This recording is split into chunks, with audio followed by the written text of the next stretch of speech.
Hello every one. അപ്പോൾ നമ്മളിന്ന് discuss ചെയ്യാൻ പോകുന്നത് ഈ വരുന്ന LDC ഓഗസ്റ്റ് 22-ന് ഒരു എക്സാം ഉണ്ടല്ലോ. അപ്പോൾ അത് ബേസ് ചെയ്തിട്ട് നമുക്ക് കുറച്ച് ക്വസ്റ്റ്യനിലൂടെ കുറച്ച് ടോപ്പിക്സ് പഠിക്കാം.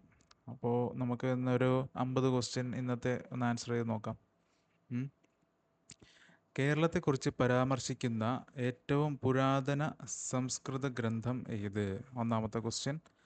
കേരളത്തെക്കുറിച്ച് പരാമർശിക്കുന്ന ഏറ്റവും പുരാതന സംസ്കൃത ഗ്രന്ഥം ഏത്?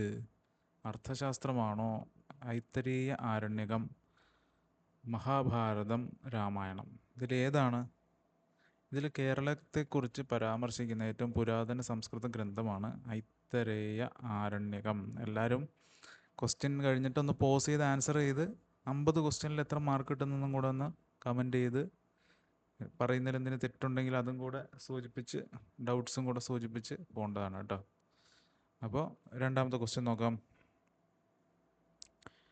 രണ്ടാമത്തെ ക്വസ്റ്റ്യൻ. കേരളം എന്ന പദം ആദ്യമായി രേഖപ്പെടുത്തിയ ശിലാശാസനം ഏതാണ്? കേരളം എന്ന പദം ആദ്യമായി രേഖപ്പെടുത്തിയ ശിലാശാസനം ഏതാണ്? മസ്കി ശിലാശാസനം, ഹതിഗുംബ ശിലാശാസനം, അശോകന്റെ രണ്ടാം ശിലാശാസനം, ജുനഗഡ് ശിലാശാസനം. ഈ 4 ഓപ്ഷനിൽ എവിടെയാണ് കേരളം എന്ന പദം ആദ്യമായി രേഖപ്പെടുത്തിയത്? അശോകന്റെ രണ്ടാം ശിലാശാസനത്തിലാണ് കേരളം എന്ന പദം ആദ്യമായി രേഖപ്പെടുത്തിയത്. ഓക്കെ. ഇനി സംഘകാലത്ത് കേരളം ഭരിച്ച പ്രധാന രാജവംശം ഏതായിരിക്കും? എല്ലാവർക്കും അറിയായിരിക്കുമല്ലോ. സംഘകാലത്ത് കേരളം ഭരിച്ച പ്രധാന രാജവംശം ചേര രാജവംശം. ഓക്കെ. ഇനി സാഹിത്യങ്ങളിൽ കേരളം അറിയപ്പെട്ടിരുന്നത് ഏത് പേരിലാണ്? സംഘസാഹിത്യങ്ങളിൽ കേരളം അറിയപ്പെട്ടിരുന്നത് ഏത് പേരിലാണ്? മലയനാട്, ചേരനാട്, കേരളപുത്ര, വേനാട്. എങ്ങനാ? സാഹിത്യങ്ങൾ കേരളം അറിയപ്പെട്ടിരുന്നത് കേരളപുത്ര എന്ന പേരിലാണ്. അശോകന്റെ ശിലാശാസനയിൽ കേരളപുത്ര എന്നറിയപ്പെട്ടിരുന്നു. ഓക്കെ. ഇനി പ്രാചീന കേരളത്തിലെ പ്രധാന തുറമുഖമായിരുന്ന മുസിരിസ് ഇന്ന് ഏത് സ്ഥലവുമായി ബന്ധപ്പെട്ടിരിക്കുന്നു? മുസിരിസ് എന്ന് വിളിക്കുന്ന സ്ഥലപ്പേര് കൊടുങ്ങല്ലൂർ അല്ലേ? കൊടുങ്ങല്ലൂരാണ് മുസിരിസ്. ഇനി ആറാമത്തെ ക്വസ്റ്റ്യൻ. കേരളത്തിൻ്റെ Periplus of the Erythraean Sea പ്രധാനമായും എന്തിനെക്കുറിച്ചുള്ള വിവരം നൽകുന്നു? കേരളത്തിലെ ക്ഷേത്രങ്ങളാണോ, കേരളത്തിലെ സമുദ്ര വ്യാപാരമാണോ, കേരളത്തിലെ ഭരണ സംവിധാനമാണോ, കേരളത്തിലെ വിദ്യാഭ്യാസമാണോ? ഏതിനെ പറ്റിയാണ്? കേരളത്തിലെ സമുദ്ര വ്യാപാരത്തെ പറ്റിയാണ് പെരിപ്ലസ് ഓഫ് എരിത്രിയൻ സീ എന്ന പുസ്തകം പറയുന്നത്. ഇനി കേരളവുമായി വ്യാപാരം നടത്തിയിരുന്ന പ്രധാന വിദേശ ശക്തി ഏതാണ്? റോമക്കാരാണോ, മംഗോളിയൻസ് ആണോ, അതോ ജാപ്പനീസ് ആണോ, റഷ്യൻസ് ആണോ? ആരായിരിക്കും കേരളവുമായി വ്യാപാരം നടത്തിയിരുന്ന പ്രധാന വിദേശ ശക്തി? റോമക്കാർ. ഓക്കെ, റോമക്കാരാണ്. കുരുമുളക് വ്യാപാര ബന്ധം നന്നായിട്ടുണ്ടായിരുന്നു റോമക്കാരായിട്ട് കേട്ടോ. ഇനി അടുത്തത്. കേരളത്തിലെ കുരുമുളക് വിദേശ രാജ്യങ്ങളിലേക്ക് പ്രധാനമായും കയറ്റുമതി ചെയ്തിരുന്നത് ഏത് കാലഘട്ടത്തിലാണ്? സിന്ധു നദീതട സംസ്കാരം, സംഘകാലം, ഗുപ്തകാലം, മുഗൾ കാലം? വിദേശ രാജ്യങ്ങളിലേക്ക് ഏറ്റവും പ്രധാനമായും കയറ്റുമതി ചെയ്തിരുന്നത് ഈ കാലഘട്ടത്തിലാണ്. ഏത് കാലഘട്ടത്തിൽ? സംഘകാലഘട്ടത്തിൽ. ഓക്കെ. ഇനി 9ാമത്തെ ക്വസ്റ്റ്യൻ. കേരളത്തിന് എല്ലാവർക്കും അറിയായിരിക്കും. കേരളത്തിലെ ആദ്യ യൂറോപ്യൻ നാവികൻ ആരാണ്? Vasco da Gama. ഇനി 10. വാസ്കോ ഡ ഗാമ കേരളത്തിലെ ഏത് സ്ഥലത്താണ് ആദ്യമായി എത്തിയത്? എവിടാ? പെട്ടെന്ന് ആൻസർ ചെയ്തു പോകും. കോഴിക്കോട്, കാപ്പാട്. അടുത്തതും പെട്ടെന്ന് ആൻസർ ചെയ്യുക. വാസ്കോ ഡ ഗാമ കേരളത്തിൽ എത്തിച്ചേർന്ന വർഷം എപ്പോഴാ? 1498. പെട്ടെന്ന് ആൻസർ ചെയ്തു പോകും. പോർച്ചുഗീസുകാർ ഇന്ത്യയിൽ ആദ്യമായി സ്ഥാപിച്ച കോട്ട ഏത്? കോട്ട ഏതാ? സെയിൻറ്റ് ആഞ്ചലോ കോട്ട, മാനുവൽ കോട്ട, അല്ലെങ്കിൽ ഫോർട്ട് ഇമ്മാനുവൽ, പള്ളിപ്പുറം കോട്ട, ബേക്കൽ കോട്ട? ഏതാ? മാനുവൽ കോട്ട, ഫോർട്ട് ഇമ്മാനുവൽ. ഇതാണ് പോർച്ചുഗീസുകാർ ഇന്ത്യയിൽ ആദ്യമായി സ്ഥാപിച്ച കോട്ട. ഓക്കെ, കൊച്ചിയിലാണ് ഇത് നിർമ്മിക്കപ്പെട്ടിട്ടുള്ളത്, ഫോർട്ട് ഇമ്മാനുവൽ. ഇനി 13ാമത്തെ ക്വസ്റ്റ്യൻ. ഇന്ത്യയിലെ ആദ്യത്തെ പോർച്ചുഗീസ് വൈസ്രോയ് ആരാണ്? ഇന്ത്യയിലെ ആദ്യത്തെ Portuguese viceroy. Afonso de Albuquerque, Francisco de Almeida, Vasco da Gama, Cabral. ഇന്ത്യയിലെ ആദ്യത്തെ പോർച്ചുഗീസ് വൈസ്രോയ് ആരാ? Francisco de Almeida. Francisco de Almeida. ഇനി 14ാമത്തെ ക്വസ്റ്റ്യൻ. കോഴിക്കോട് ഭരിച്ചിരുന്ന ഭരണാധികൾ അറിയപ്പെട്ടിരുന്ന ഏത് പേരിലാണ്? പെട്ടെന്ന് എല്ലാവർക്കും ആൻസർ ചെയ്യാവുന്നതാണ്, എല്ലാവർക്കും കറക്റ്റ് ആൻസറായിട്ട് ചെയ്യാവുന്നതാണ്. സാമൂതിരി. അടുത്തത്, കൊച്ചി രാജ്യത്തിൻ്റെ ഭരണകുടുംബം അറിയപ്പെട്ടിരുന്നത് ഏത് പേരിലാണ്? ഏത് പേരിലാണ് കൊച്ചി രാജ്യത്തിൻ്റെ ഭരണകുടുംബം അറിയപ്പെട്ടിരുന്നത്? ഏത് പേരിലാണ്? വേണാടാണോ, പെരുമ്പടപ്പ് സ്വരൂപമാണോ, ഏറനാടാണോ, വള്ളുവനാടാണോ? പെരുമ്പടപ്പ് സ്വരൂപം. ഇനി ഡച്ചുകാർ പോർച്ചുഗീസുകാരെ കൊച്ചിയിൽ നിന്നും പുറത്താക്കിയ വർഷം ഏതാണ്? ഡച്ചുകാർ പോർച്ചുഗീസുകാരെ കൊച്ചിയിൽ നിന്നും പുറത്താക്കിയ വർഷം 1663. ഓക്കെ, കൊച്ചി പിടിച്ചടക്കുകയാണ് ഡച്ചുകാർ. പോർച്ചുഗീസുകാരെ കൊച്ചിയിൽ നിന്നും തുരത്തി ആ കൊച്ചി പിടിച്ചടക്കുകയാണ് 1663 ഡച്ചുകാർ. ഇനി 17ാമത്തെ ക്വസ്റ്റ്യൻ. ഡച്ചുകാരുടെ ആസ്ഥാനമായി കേരളത്തിൽ പ്രവർത്തിച്ച നഗരം ഏത്? ഡച്ചുകാരുടെ ആസ്ഥാനമായിട്ട് അപ്പോൾ കേരളത്തിൽ പ്രവർത്തിച്ചിരുന്ന നഗരം ഏതായിരിക്കും? കൊച്ചി തന്നെയാണ്. ഇനി 18ാമത്തെ ക്വസ്റ്റ്യൻ. മാർത്താണ്ഡവർമ്മ ഏത് രാജവംശത്തിലെ ഭരണാധികാരി ആയിരുന്നു? മാർത്താണ്ഡവർമ്മ ഏത് രാജവംശത്തിലെ ഭരണാധികാരിയായിരുന്നു? കൊച്ചി രാജവംശം, മലബാർ, തിരുവിതാംകൂർ, കോലോത്തുനാട്?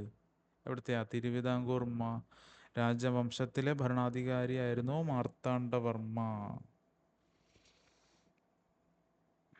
മാർത്താണ്ഡവർമ്മയുടെ ഭരണകാലം ഏതാണ്? 1706 മുതൽ 29 വരെ, 1729 മുതൽ 58 വരെ, 1758 മുതൽ 98 വരെ, 1798 മുതൽ 1810 വരെ? ഇവിടെ ഏതാണ് മാർത്താണ്ഡവർമ്മയുടെ ഭരണകാലം? 1729 മുതൽ 1758 വരെയാണ് മാർത്താണ്ഡവർമ്മയുടെ ഭരണകാലം. കുളച്ചൽ യുദ്ധം നടന്ന വർഷം പറയുക. കുളച്ചൽ യുദ്ധം നടന്ന വർഷം ഏതാണ്? 1741 66 89 92? 1741.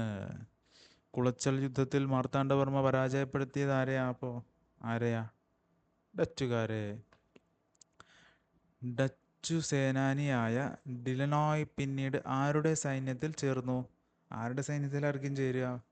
മാർത്താണ്ഡവർമ്മയുടെ സൈന്യത്തിൽ ചേർന്നു. ഇതൊക്കെ പഠിച്ചു പോവുക. ഇത് ക്വസ്റ്റ്യനിൽ തന്നെ നമുക്ക് പഠിക്കാനുള്ളതുണ്ട്. ഡിലനോയ് ഡച്ച് സേനാനി എവിടെ ചേർന്നു? മാർത്താണ്ഡവർമ്മയുടെ സൈന്യത്തിൽ ചേർന്നു. 1741 കുളച്ചൽ യുദ്ധം നടക്കുന്നു. കുളച്ചൽ യുദ്ധം നടന്നത് മാർത്താണ്ഡവർമ്മയും ഡച്ചുകാരുമായിട്ടാണ്. ഡച്ചുകാർ ആ യുദ്ധത്തിൽ തോക്കുന്നു. ഓക്കെ, 1741 യുദ്ധം നടക്കുന്നു. മാർത്താണ്ഡവർമ്മയുടെ കാലഘട്ടം 1729 മുതൽ 1758 വരെ. അതുപോലെ തന്നെ ഡച്ചുകാർ കൊച്ചിയിലാണ് സ്ഥാനം ഉറപ്പിക്കുന്നത്. കൊച്ചിയിൽ സ്ഥാനം ഉറപ്പിക്കുന്നത് പോർച്ചുഗീസുകാരെ പരാജയപ്പെടുത്തിയാണ്. പോർച്ചുഗീസുകാരെ പരാജയപ്പെടുത്തുന്ന 1663 യുദ്ധത്തിലാണ്. ഈ കാര്യങ്ങളൊക്കെ നമ്മൾ ഈ ക്വസ്റ്റ്യനിലൂടെ പഠിച്ചു പോവുകയാണ്. അത്രയാണ് നമ്മൾ ഉദ്ദേശിക്കുന്നത്. ചില ക്വസ്റ്റ്യൻസൊക്കെ വളരെ എളുപ്പമായിട്ട് തോന്നുമെങ്കിലും നമ്മൾ പഠിക്കുകയും കൂടെയാണ് ഇതിൽ കൂടെ. അപ്പോൾ 23ാമത്തെ ക്വസ്റ്റ്യൻ. വേലുത്തമ്പി ദളവ ഏത് രാജ്യത്തിൻ്റെ ദളവയായിരുന്നു? ഇനി അതൊക്കെ എല്ലാവർക്കും അറിയാവുന്ന കാര്യമല്ലേ. എവിടെയാ? തിരുവിതാംകൂർ. വേലുത്തമ്പി ദളവ തിരുവിതാംകൂർ. ഇനി 24ാമത്തെ ക്വസ്റ്റ്യൻ. കുണ്ടറ വിളംബരം പുറപ്പെടുവിച്ചത് ആരാണ്? വേലുത്തമ്പി ദളവ.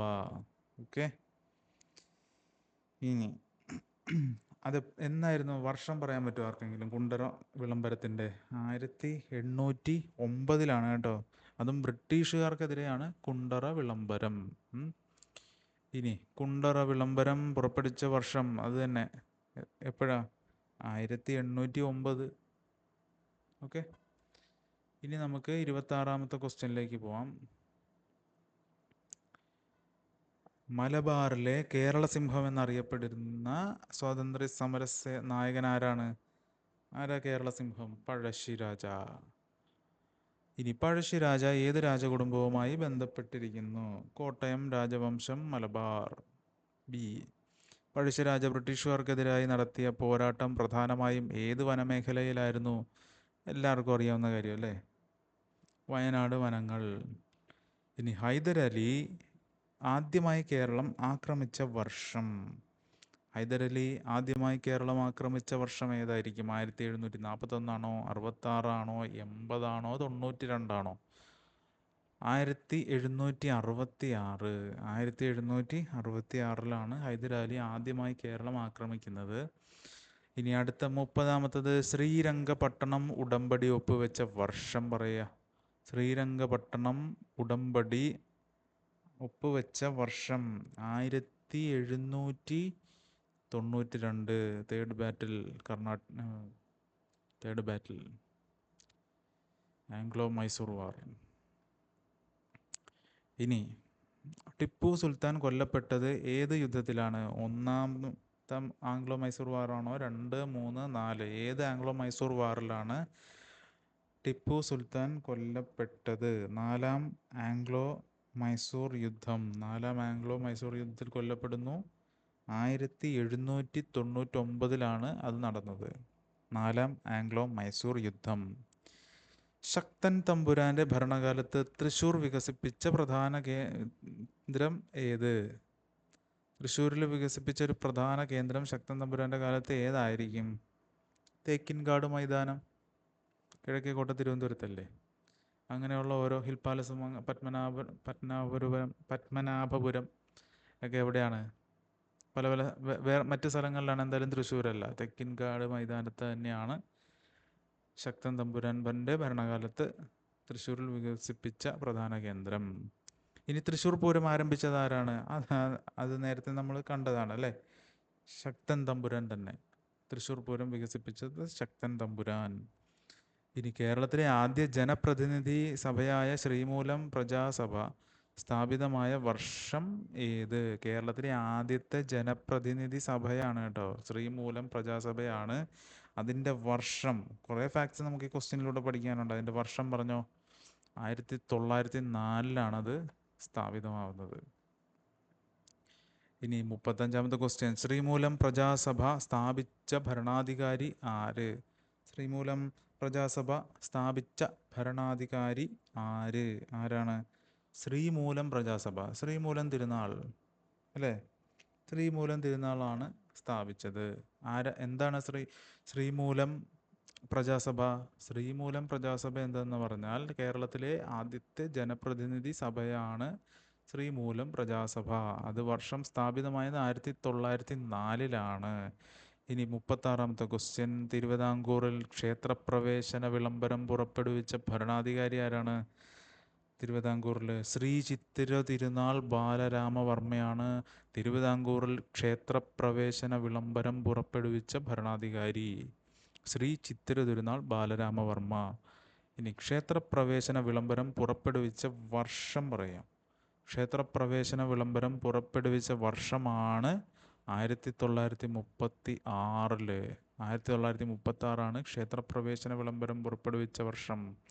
ഇനി വൈക്കം സത്യാഗ്രഹം ആരംഭിച്ച വർഷം ഏതാണ്? വൈക്കം സത്യാഗ്രഹം 1924. വൈക്കം സത്യാഗ്രഹം. വൈക്കം സത്യാഗ്രഹത്തിൻ്റെ പ്രധാന ലക്ഷ്യം എന്തായിരുന്നു? സ്വാതന്ത്ര്യം നേടുക, വിദ്യാഭ്യാസ പരിഷ്കാരം, ക്ഷേത്ര പരിസര റോഡുകൾ എല്ലാ ജാതികൾക്കും സഞ്ചാരാവകാശം നേടുക. അത് തന്നെ, ക്ഷേത്ര പരിസര റോഡുകളിൽ എല്ലാ ജാതിക്കാർക്കും സഞ്ചാരാവകാശം നേടുക എന്നുള്ളത് തന്നെയാണ് വൈക്കം സത്യാഗ്രഹത്തിൻ്റെ പ്രധാന ലക്ഷ്യം. അത് നടന്നത് 1924. 1936 എന്താ നടന്നത്? ക്ഷേത്രപ്രവേശന വിളംബരം നടന്നു.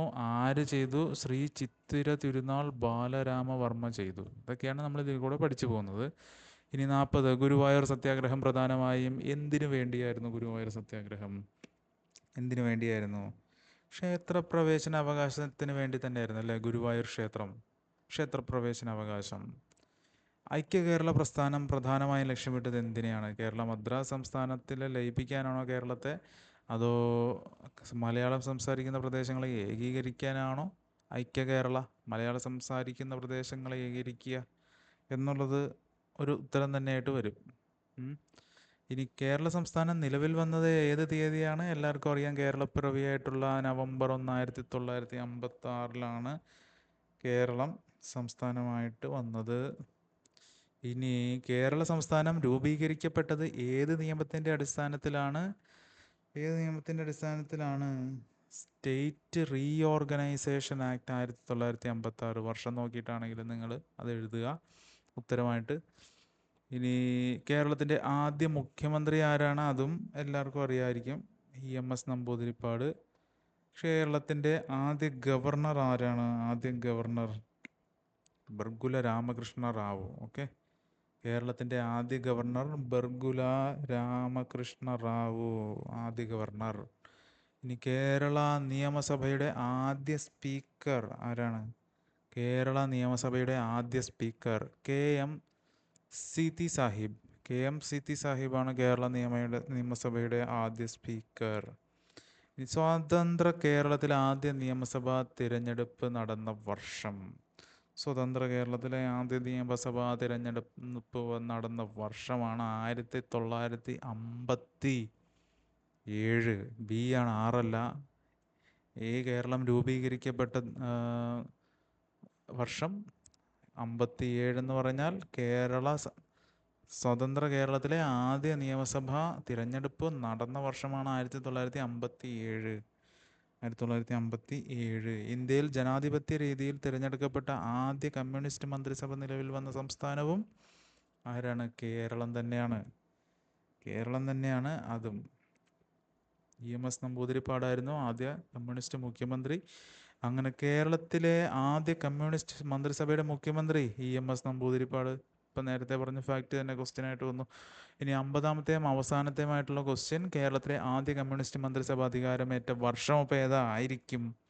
1957 ആ തെരഞ്ഞെടുപ്പ് നടന്നു.